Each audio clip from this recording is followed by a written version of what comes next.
নমস্কার বন্ধুরা, উর্মির রান্নাঘরে আপনাদের স্বাগত। আজকে আমার রেসিপি ইলিশ মাছের মাথা দিয়ে পুঁই শাকের চচ্চড়ি।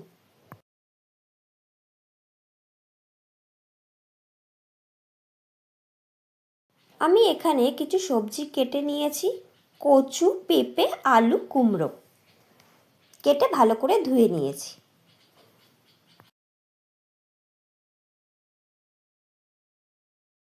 পুঁই শাকগুলোকেও ভালো করে ধুয়ে নিয়েছি। এবারে এটাকে ছোট ছোট করে কেটে নেব।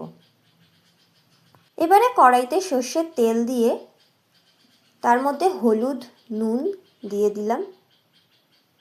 দিয়ে এবারে মাছের মাথাটাকে ভালো করে ভেজে নেব।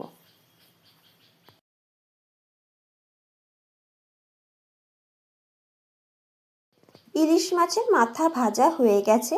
এবারে লঙ্কা দিয়ে দিলাম, 4টে কাঁচা লঙ্কা দিয়ে নুন হলুদ দিয়ে কুমড়ো, আলু, পেঁপে, কচু সব সবজিগুলো দিয়ে দিলাম। দিয়ে ভালো করে এবারে ভেজে নেব।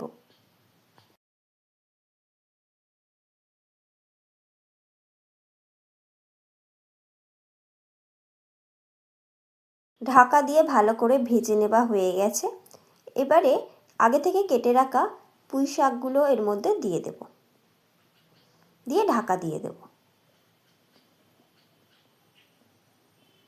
যাতে করে শাকগুলো নুয়ে যায়।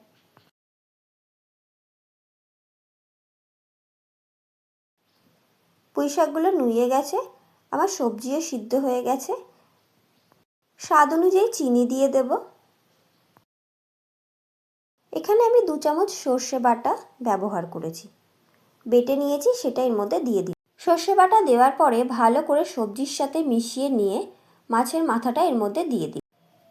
দিয়ে সবজির জলটা শুকিয়ে গেলে মাছের মাথাগুলো ভেঙে দেব, দিয়ে শুকনো শুকনো নামিয়ে নেব। হয়ে গেল আজকের আমার রেসিপি ইলিশ মাছের মাথা দিয়ে পুঁই শাকের চচ্চড়ি।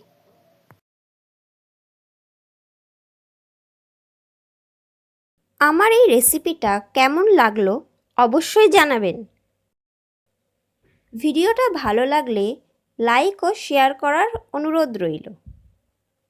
আর আমার চ্যানেলে নতুন বন্ধু হলে চ্যানেলটাকে সাবস্ক্রাইব করে পাশে থাকা বেল আইকনটা প্রেস করতে ভুলবেন না।